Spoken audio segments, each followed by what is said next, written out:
Good morning, everybody. Welcome back. It's so good to see you again. I look forward to these times we can be together, and we're tackling different issues throughout this storm that we're going through together. So we're 30 days in since the governor came on the TV and said, "Go to the grocery store," and then everything went crazy. The schools were out, and so it's been a month, if you can believe that. It's amazing what we can get used to. And I know we're not used to this, but it's something that, we've been dealing with, something we couldn't even imagine just 30 days ago. So what we're doing is 40 and 40. I figured 40 days, we'll get way into this thing, and then morning messages. And it means so much that you guys are tuning in, and I get to see my friends scrolling across the street. Laura Baker is here. So anyway, today we're going to tackle the issue of fear. And really, this is a scary time. And, some of us show that and some of us don't. It's hard to see fear in people because, we hide it pretty well, and we don't like to think it exists. And this one's scary, and I was thinking about it. Times in life come, and we don't ask for them, and they don't ask permission to show up. Life happens, but a lot of times it can be a health issue that's scary, something that you've had to deal with, or maybe it's new, and that can be pretty scary. When your family's going through things, especially parents and kids, it can be real scary because we see our loved ones suffering, or through this thing, we're worried about, are they being safe? Are people really taking this seriously?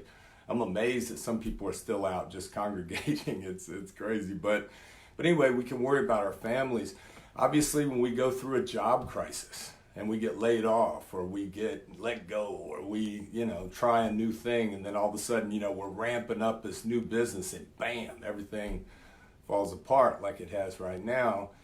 It could be mental health issues. Again, that's not something we put on our Instagram story, but I guarantee you there's people out there, all of us can probably relate in some way to depression, being a big part of this. And I know that there's some beautiful people out there that are isolated, or maybe they're in a relationship that's not really good, and it can be a high stress time, you know what I'm saying? So, we've got to think about all these things, but I can't think of a situation that I've ever been through where all of those are combined. We're concerned about our health. I don't know about you, but if you got a little pollen allergy or whatever, and you feel that in your throat, you're like, because it's just like, man, it's in your face all day long. You're seeing, the numbers. And so, it's dealing with our health, it's dealing with our family. I mean, we're using FaceTime a lot, with our kids, but we can't see our kids, can't see our grandkids, and so you're concerned about the family.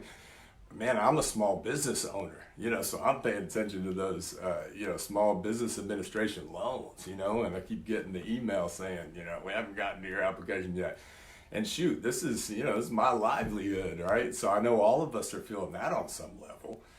This decision of when we go back to work, if we go back to work, and how soon. Man, it's a huge deal that these experts are working around the clock on. And so we're feeling that stretch. And then, some of us that already might struggle with certain tendencies mentally, man, this thing is exaggerated. So all of that came together in one perfect storm. And I think fear is a very important thing for us to tackle today.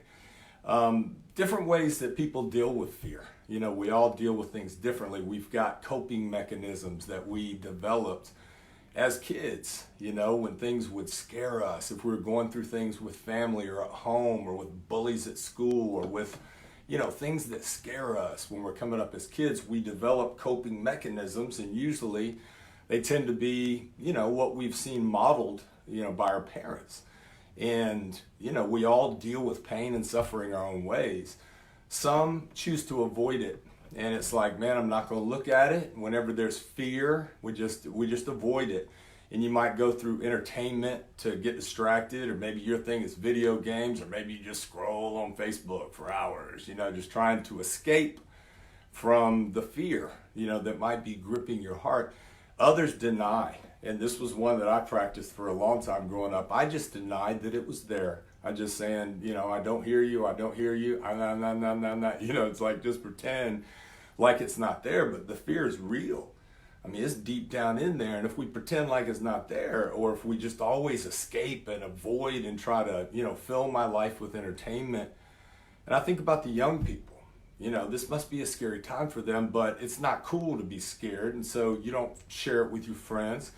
You don't necessarily share it with your parents because that's a generation gap. And so a lot of times, kids are dealing with their fear, but they've got a million things, to entertain them. They've grown up on screens. The average kid, because I poll them, I get to hang out with kids in my work, and the average kid says they listen to 100 songs a day. Now think about that. When I was their age, we had 8-track tapes. That's crazy. But, we just didn't listen to a lot of music, maybe 96 rock, and you kind of got music in your life, but it was a lot different. Kids today, man, they can listen to songs all day long, and it helps them avoid things they're feeling, escape from things that are stressing them out and worrying them. And most of their music, let's face it, the messaging of it is what's trending in their world is sex and drugs and rock and roll and crime and gangster. And, it's these 100 stories a day pumped right into their impressionable brains. And that's causing more fear, and it's a cycle. So we can't just escape. We can't just avoid. Sometimes people medicate. Let's be honest. There's a lot of different ways to medicate in today's world. And, drugs, alcohol, prescription medication, which is a huge deal. And if we got pills to take the edge off and make the voices in the head stop a little bit, then people reach for that pill. And I want to always say this: modern medicine miracles are here to help us. I feel like that is from our Creator, because brain chemistry is very precise and it gets a little off kilter. And medication can be a lifesaver for some people. But if it affects the way you feel, it's a mood-altering substance. We got to be real careful, because we can escape the pain and the suffering and the fear, but never really get to the root. We just mask the symptoms. And so please take that as I give it. I'm not saying medication is evil. I'm just saying we got to be real careful with it, because people use it for pain.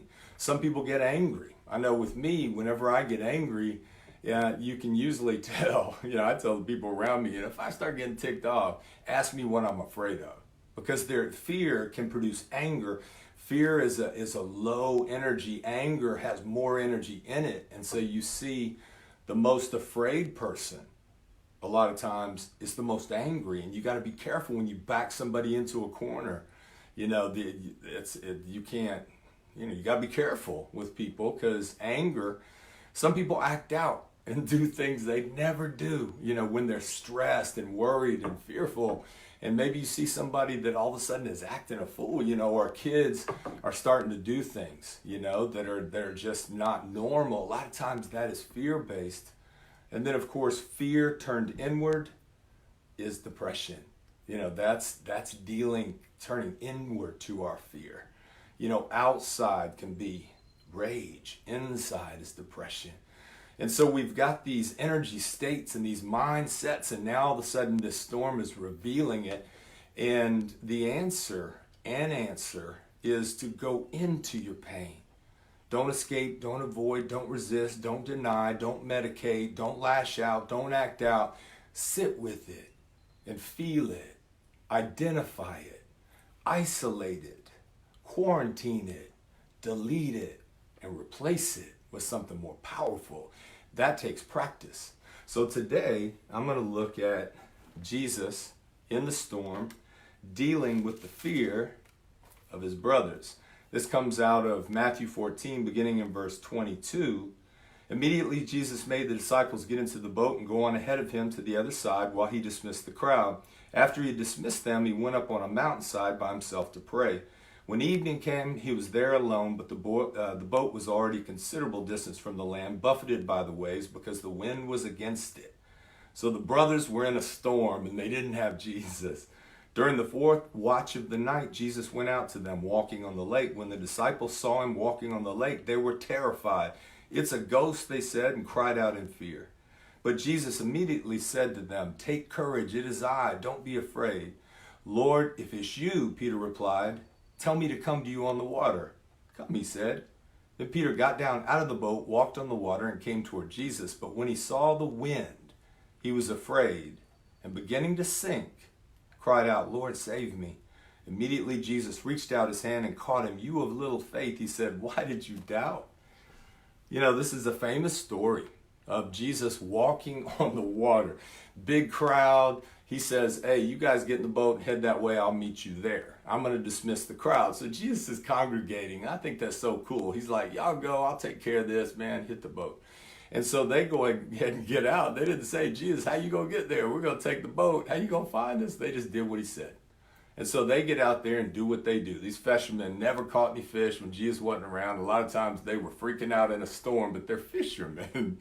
So Jesus, you know, who knows what he's doing? He said, I'm going to go up on the mountain and pray for a minute. So he goes up and he prays, and then he comes down, he just begins to walk. Looks out and sees the brothers. They're all in this little squall, and he's like, man, knuckleheads. And he starts walking out. He just goes, the easiest way is straight line, so I'm just go get them. And so he's walking up, and of course they were terrified, said it's a ghost. Human beings don't float. You know, they don't walk on the water. And so they're freaking out. And he said, take courage. All right, that's the opposite. We're going to quarantine, delete fear with courage. He says, take courage, grab courage. It's not necessarily natural all the time. You got to seize it. And so he's take courage because it's me. And you know when I'm around, you don't got to be afraid. I mean, it's me. And so then Peter has this astonishing idea. Today you're going to get some ideas. The Holy Spirit's going to tap you on the shoulder and whisper and give you an idea. And this was Peter's great idea. He said, Lord, if it's you, I'm not sure it's you, if you're a ghost, you know, but he said, if it's you, I'm going to come to you. I'm going to walk to you. Can I? And he said, come on.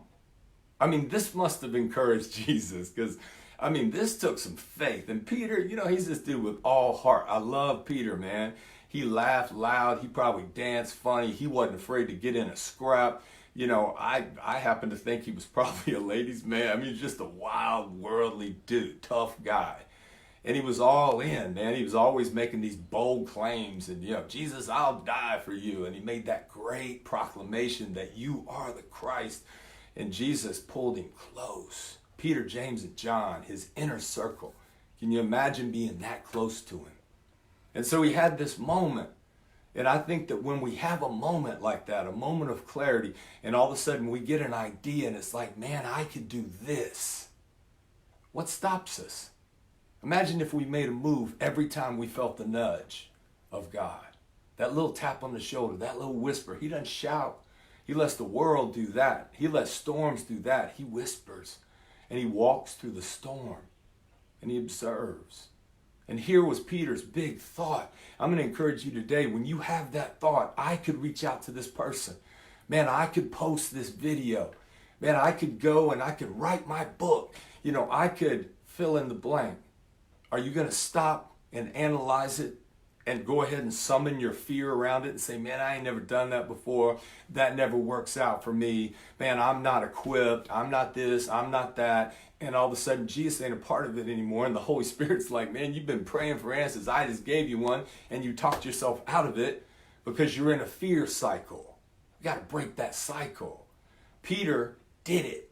He made the move. When I got this idea of 40 sermons in 40 days, I was like, whoa, man. I made a move and I put it on Facebook because I was going to be embarrassed if I didn't do it. You got to make a move today. And that'll help you get into the spot that you want to be in. So Peter takes the first step out of that boat. The first step is important, but then he's got to put that weight on that first foot and put the other one out there. That scared him. And so he's looking at Jesus. Jesus says, come on, you can do this, bro. Come on, you can do it. And he gets out of the boat, and the other brothers must have been like, whoa, look at Peter. Man, Peter's becoming. And then all of a sudden it says, he saw the wind. You can't see wind.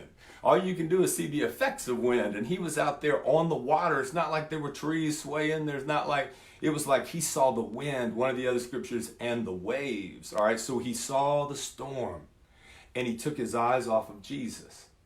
And that was all she wrote. because all of a sudden he began to sink, and then it was, Lord, save me. Well, now he knew it was Jesus. It's like when we get into the foxhole, ain't no atheist there. And we start crying out, Lord, save me. And so he began to sink. Of course, Jesus reached out his hand. He pulled him up. And for a long time, I looked at this scripture because Jesus said, why did you doubt? And I looked at it like he was disappointed in Peter. Come on, man. Why did you? I've been with you for so long. You still don't understand who I am? But it wasn't like that, I don't think. I think that he looked at Peter, got him in the boat and said, oh, man, why did you doubt? You were so close. Man, why'd you doubt? Why'd you talk yourself out of it? You could have done this, man. I don't think he's mad at us. I think he's pulling for us. I think he wants us to take that step. And here in this storm, man, it's time to fix our eyes on the one who walks on the water. You know, the wind and the waves is media. Now, I'm cool with you figuring out what the next step is, the new guidelines, when are we going back to work? We got to practice social distancing and masks and gloves and disinfect everything, and I get it. Stay tapped in as much as you need to. But if we stay focused on the wind and the waves all day long and this storm, and we become experts on the storm, and we can, speak about the strength of the wind and the speed of the tornadoes and the destruction and how high was the wave, and we become experts on the storm. We're all meteorologists now, and all the reasons why this thing's going to end terribly, and I'm going to this, and all of a sudden we are imagining worst case scenarios, not really realizing we are creators, and what we think about, we manifest, and we become what we talk about. And God's saying, won't you look at me? Man, I'm the one that can calm the storm. And this thing is doing its work. I don't think it was from him. I think we reap what we sow. And this is how we've been living and treating our planet and one another. And now all of a sudden there's a storm. And he's walking through this storm. I just want you to ask yourself, what does he see? As he walks through this storm, he sees the heroes of faith, but he also sees those that are cowering and scared and shut up in their houses. He sees you too. He's walking through this storm and he's saying, fix your eyes on me. I'll reach out and grab you. And for those that are ready for this, step out of the boat. Do something you've never done before. I'll close with this. Tijuana, Mexico changed my life. And you've heard me share a lot about it. That is a Wild, Wild West dream factory down there. You see light and darkness, and it is contrast. And there's these boys down there. I started calling them the boys of Tijuana.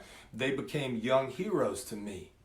But there's a terrible thing going on in Tijuana. There's the cartel wars, but the kids are in great danger. And especially the little girls.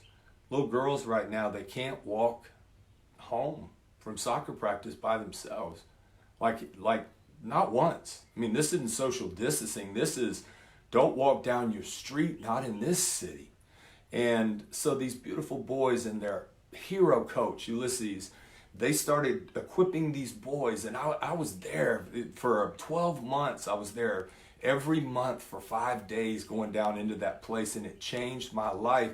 But it was kids that inspired me. Sometimes the children are going to be the ones to lead us through this thing.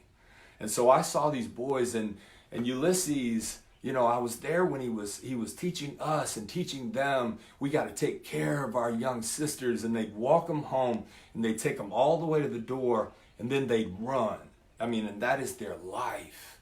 Man, pandemic, they're scared. They don't understand. They don't have news. They don't know about what's really going on. They're not watching Fox News or CNN every day and get reports from the doctors and the experts. They just hear that there's this plague and they don't understand it. Man, pray for those around the world that don't have the information we have. They're scared. Man, I got a text yesterday from Tijuana through my friend and saying, pray for them. And they wanted me to do a message, and I did, to inspire them and tell them how much we love them and how they're heroes and how they're role models, and they're just young boys and girls in Tijuana, the toughest city in the world right now, on fire. But yet, they're taking care of little girls. What if we took care of our children? That's what these boys are showing the world. we're poor, we're in great danger, but man, we take care of our own. Perfect love drives out fear. 1 John. Perfect love drives out fear. So if you want to break the fear cycle, man, you got to find your love. All of us have loved ones that we would die for in a second. Somebody tries to hurt one that I love, I got no fear. It's love. Perfect love drives out fear.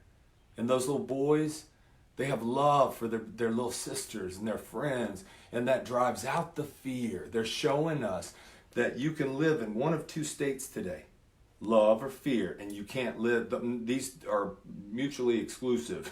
They can't inhabit the same place at the same time. Today, you're either going to live from love or live from fear.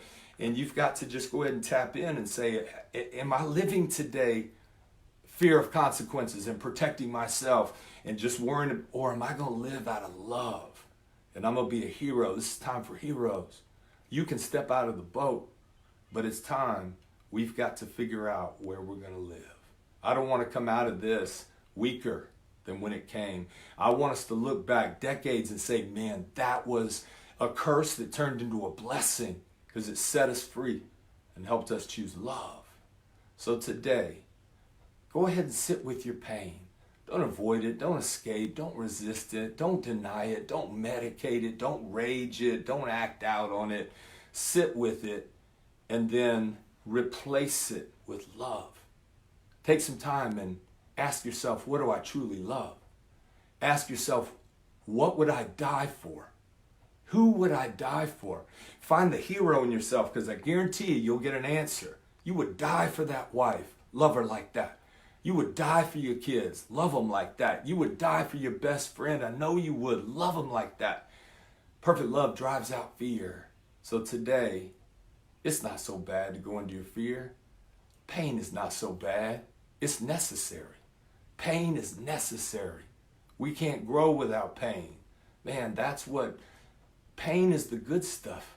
But we live in an age where everybody's trying to avoid pain. Whatever it takes, give me a drink, give me a pill, give me a screen, give me an entertainment, give me another game, give me another song. The voice in the head's loud. And then fear remains in the heart, and you're living from fear. Today, fill your heart and your mind with love. Focus on what you love. Focus on who you love. And focus on the hero in you. It's like Jesus. You know how we're the most like Jesus? We can be self-sacrificial love.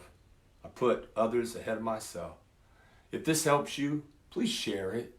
Man, if you want to see the other sermons in this 40 and 40, then subscribe to the link below and just, subscribe to the YouTube channel and blast. We're all in this together. When we get through this thing, I'm going to get a space for all my brothers and sisters, at least in Atlanta, that have been riding on this journey together, and we're going to have us a party, a celebration, a worship time where we celebrate what we did. I can't wait. Love you. See you tomorrow at 9 o'clock. Roots signing off. Peace out.